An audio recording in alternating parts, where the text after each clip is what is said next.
Assalamualaikum warahmatullahi wabarakatuh. Apa kabar semua sahabat strong? Mudah-mudahan sehat walafiat. Ya, pada video kali ini kita akan jalan-jalan ke daerah Kabupaten Bogor. Kita akan melihat kekayaan budaya yang ada di Indonesia. Bukan sekedar jalan-jalan, kita akan melihat tapak tilas sejarah kerajaan, salah satu kerajaan yang ada di Indonesia, yaitu Kerajaan Tarumanegara. Ya, pada kali ini kita akan jalan-jalan untuk melihat prasasti. Ya, semua pada tahu kan ya yang namanya prasasti, yaitu batu yang terdapat tulisan-tulisan peninggalan zaman dahulu, zaman-zaman kerajaan. Ya, kali ini kita akan melihat prasasti Ciaruten dan prasasti Kebon Kopi yang merupakan peninggalan dari Kerajaan Tarumanegara. Ya, seperti apa rupa aslinya, seperti apa bentuk aslinya, ikuti perjalanan kita untuk melihat prasasti Ciaruten dan Kebon Kopi di Kabupaten Bogor. Ya sobat serong semua, sebelum kita lanjut menuju prasasti Ciaruten dan prasasti Kebon Kopi, bagi sobat serong yang belum subscribe, silahkan tekan tombol subscribe-nya, bunyikan loncengnya, jangan lupa tinggalkan jejak di like dan komen agar channel ini bisa berkembang dan mudah-mudahan bisa bermanfaat bagi kita semua. Terima kasih yang sudah subscribe. Ya sobat serong semua, untuk sekedar info, prasasti Ciaruten dan prasasti Kebon Kopi merupakan peninggalan dari Kerajaan Tarumanegara yang terletak di Desa Ciaruten Ilir, Kecamatan Cibunggulang, Kabupaten Bogor, yaitu sekitar 19 km di sebelah barat laut dari pusat kota Bogor. Ya sobat serong semua, kami pada saat melakukan perjalanan ini kebetulan sedang pulang kampung di desa kami yang berada di Desa Gobang, Kecamatan Rumpin, Kabupaten Bogor. Jadi jaraknya kira-kira setengah jam dari Desa Gobang itu. Ya, jadi untuk sobat serong, silakan diikuti perjalanan kami.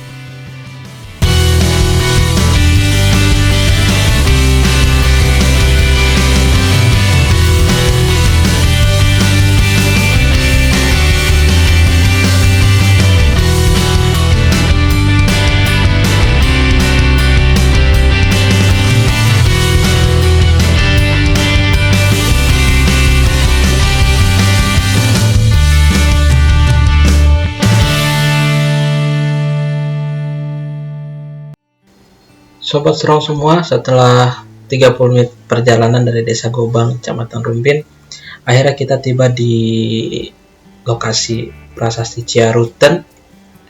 Lokasinya cukup terpencil, mungkin bagi yang tidak kurang memperhatikan.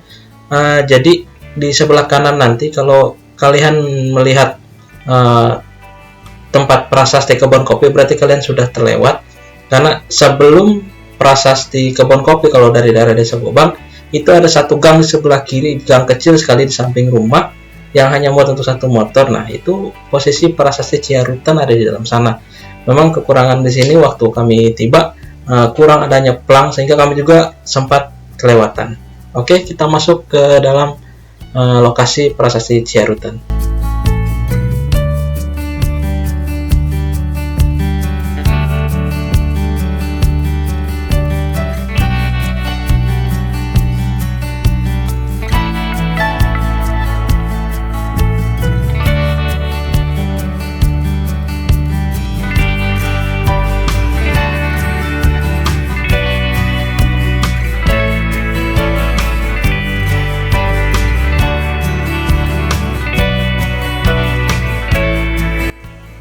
Ya sobat serong semua, mari kita dengarkan bincang-bincang kami dengan Bapak Gandhi, yaitu petugas yang menjaga dan merawat situs prasasti Ciaruten dan Kebon Kopi di Kabupaten Bogor.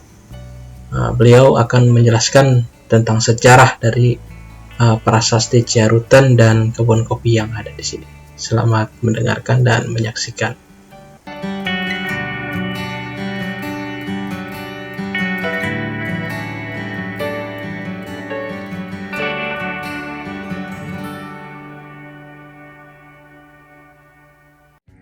main aja ya Mang. Sok, mangga. Ini tadinya batunya kamar aslinya ketemunya di bawah atau Di sungai. di sungai pertama?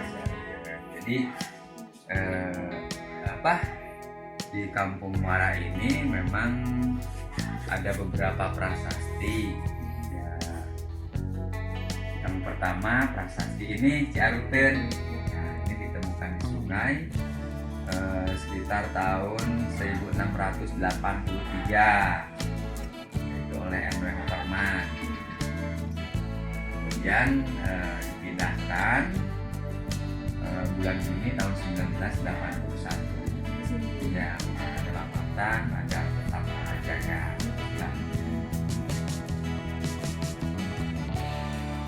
jadi memang prasasti Ciaruteun ini ada 4 baris tulisan Palawat ya. Mungkin bahasa-bahasa yang dipakai pada zaman Tarumanagara. Ada 4 baris tulisan ya dengan bahasa Sanskerta. Nah, ini bekas jejak kaki yang seperti kaki Dewa Wisnu. Ialah kaki yang mulia Sang Purnawarman, raja di negeri Taruma yang gagah berani di dunia. Itulah bunyi mengenai tentang prasasti Ciaruteun. Tatapan kakinya tatapan.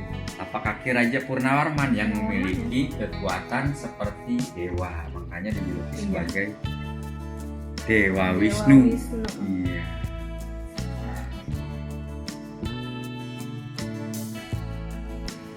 Jadi Tarumanegara itu ya berdasarkan tinggalan arkeologis yang merupakan kerajaan Hindu pertama di Nusantara yang dimulai pada abad ke-1 ke-2. Puncak kejayaannya yaitu abad ke-4. Nah, itulah prasasti-prasasti dibuat pada abad ke-4. Ada 7 prasasti: Ciaruteun, Kebon Kopi, Muara Cianten, Pasir Jambu, kemudian Cidangyang, Pasir Awi, dan Prasasti Tugu. Itulah sebagai tanda bukti kekuasaan ya, kebesaran Raja Purnawarman. Karena memang ada sedikit keanehan pada saat itu. Mungkin memang ke waktu pengangkatan usia saya baru sekitar 12 tahun ya, tapi kita sudah melihat gitu Bu. Pertama kali waktu diangkat dengan menggunakan alat yang berkekuatan 10 ton, memang benda ini tidak bergerak. Ya, kemudian dilakukan sebelum dilanjutkan pekerjaan lagi, orang tua saya menyarankan pada saat itu ya harus permisi dilakukan sedekahan dengan masyarakat sini. Nah, setelah dilakukan itu baru pekerjaan tidak ada masalah, tidak ada kendala.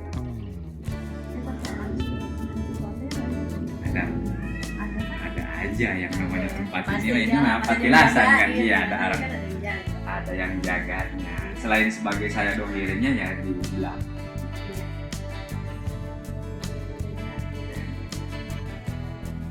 Jadi kita jangan melupakan sejarah itu dalam arti kata sejajar searah dari asal mula adanya manusia, adanya peradaban sampai kita sekarang. Kalau yang di atas tuh Kebon Kopi kan Ya, yang di atas sebagaimana tadi saya sudah sebutkan, selain Ciaruteun ada prasasti Kebon Kopi. Jadi latar belakang dikenal dengan nama Kebon Kopi. Jadi pada saat itu waktu penemuan sedang dilakukan penebangan hutan untuk perkebunan kopi pada tahun 1800. Jadi memang prasasti Kebon Kopi dulunya tidak nampak, hanya yang atasnya doang. Ya. Dilakukan oleh Profesor Dr. Van Motman. Sedangkan pemilik perkebunannya yaitu Yonathan Rick, yang kekuasaan wilayah perkebunannya dari Bogor sampai ke Banten. Itu di dalam sejarah sekali. Makanya banyak nama-nama kampung Kebon Kopi. Mungkin asal usulnya sama seperti situs Kebon Kopi atau prasasti Tapak Kaki Gajah.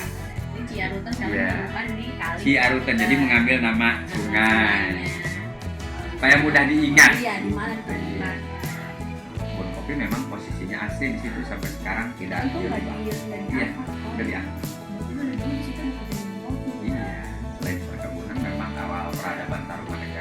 sini sebelum pindah ke Karawang. Di sana membuat bangunan seperti Batu Jaya, Landongan misalnya.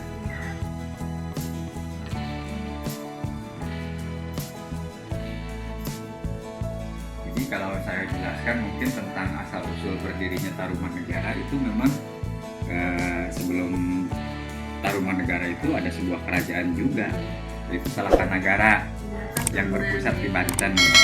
Nah, sedangkan awal mula berdirinya Tarumanegara pada saat itu ada dua orang pemimpin ya pada saat itu, Dewa Warman, kemudian Jaya Singawarman. Ketika itu memang sudah ada kerajaan-kerajaan lain pun di wilayah yang lain. Nah, pada saat itu memang salah seorang raja di kerajaan Salangkayana pada saat itu ingin menguasai wilayah sendiri. Nah, tahun 314 di situ terjadi peperang besar antara Salangkayana dengan kerajaan Palawa. Setelah terjadi peperangan, kemudian ada banyak orang yang melarikan diri ke daerah Semenanjung Melayu, Pulau Jawa, kemudian ke daerah sananya juga Sumatera. Masing-masing ingin mendirikan wilayah kerajaan juga atau mempunyai wilayah masing-masing. Nah, disitulah awal mendirikan Tarumanegara. Jadi Tarumanegara memang mulai didirikan lagi setelah Salakanagara tahun 348 setelah berakhirnya peperangan. Pada saat itu didirikan oleh Maharsi yang bernama Jaya Singawarman. Pertama di tepi sungai. Di situ ada sebuah desa atau perkampungan. Lama kemudian berkembang menjadi sebuah kerajaan. Disitulah diberi nama Tarumanagara. Nah, sedangkan Purnawarman itu sendiri sebagai generasi keempat kalau dilihat dari turunan dari raja pertamanya. Inilah yang mempunyai masa keemasan, puncak kejayaan. Bahkan India, Thailand ada di bawah kekuasaannya sampai memberikan upeti-upeti kepada kerajaan Tarumanagara itu. Zaman kejayaan. Yang untuk menunjukkan kebesarannya mereka kan buat peninggalan sebagai tanda peringatan. Atau menulis peristiwa atau kejadian. Iya, jadi memang tapak kaki ini ada yang katanya dipahat, sedangkan berdasarkan penelitian dari arkeolog pada tahun 400 atau sebelum tahun 400 yang sudah masuk Masehi, alat yang digunakan paling batu untuk mengukir. Nggak akan seperti ini. Itulah memang raja-raja pada dulu itu ya, mempunyai kelebihan. Apakah sampai halus seperti ini? Beda dengan vandalisme. Beda. Dia sampai kayak tanah kayak kita nginjek pasir yang basah. Iya, betul. Makanya halus. Halus banget.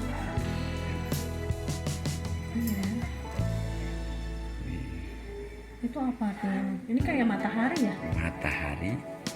Ada yang menyebutkan laba-laba, ada yang menyebutkan lambang antara siang dan malam karena berpasangan ini.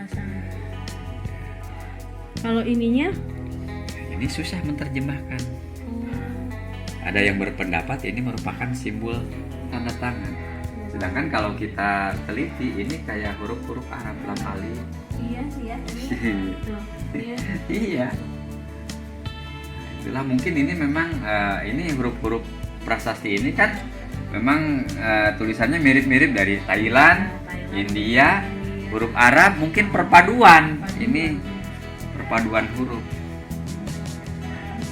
Makanya dikenal dengan nama huruf Palawa kuno. Secara singkat mengenai tentang Ciaruten. Kalau kita pelajari lagi mah waduh, benar-benar sejarah ini terpanjang. Iya, berkelanjutan dan masih kekerabatan. Masih satu keturunan. Iya. Dari Nuseng yang dulunya Nusantara, kemudian dikenal dengan nama Sunda.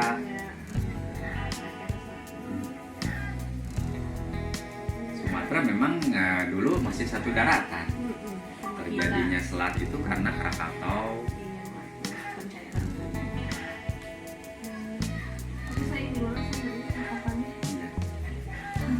paling dikenal ya Purna Taruh prasasti Tarumanegara Ciaruten ini yang paling banyak dikunjungi anak-anak sekolah juga karena penasaran selain melihat di buku ingin melihat membuktikan langsung gitu.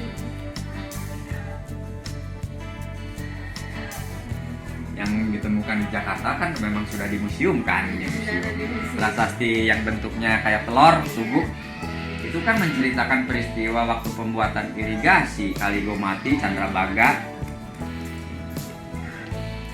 yang sampai diberi hadiah sebanyak 10.000 ekor lembu oleh Pak Hien dari Tiongkok. Iya, udah maju sebetulnya. Cuman sekarang kitanya malah kayak Tidak mencontoh, Iya. istilahnya tidak mencontoh peristiwa-peristiwa masa lalu itu. Udah ada. Tujuannya kan raja-raja terdahulu atau pemimpin juga untuk kemakmuran rakyatnya, untuk kemakmuran negerinya. Nah, mungkin dia membuat irigasi atau aliran sungai kan itu untuk pengairan sawah-sawah. Makanya orang-orang lain pun, pemimpin lain pun kagum ke kerajaan kita, bahkan sampai memberikan upeti untuk kemakmuran. Tarumanegara nyambungnya ke Sunda sih itu. Kan ada peristiwa pengembalian kekuasaan dulu, yaitu dituliskan di Prasasti Kebon Kopi II. Peristiwa pengembalian kekuasaan dari Tarumanegara ke Sunda sebelum berdirinya Pajajaran. Sayangnya prasasti tersebut hilang. Menurut data hilang tahun 1800-an hilang. Jadi Tarumanegara merupakan sebuah kerajaan besar, bukan hanya tertulis dari temuan-temuan prasasti, melainkan ada beberapa naskah juga yang ditulis pada tahun 420 masa dinasti Soi. Kemudian orang-orang pribumi pun menulis, yaitu ditulis di naskah Sangyang Siksakandang. Jadi memang benar adanya kerajaan tersebut sampai mencapai puncak kejayaan.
Jejak kaki gajah,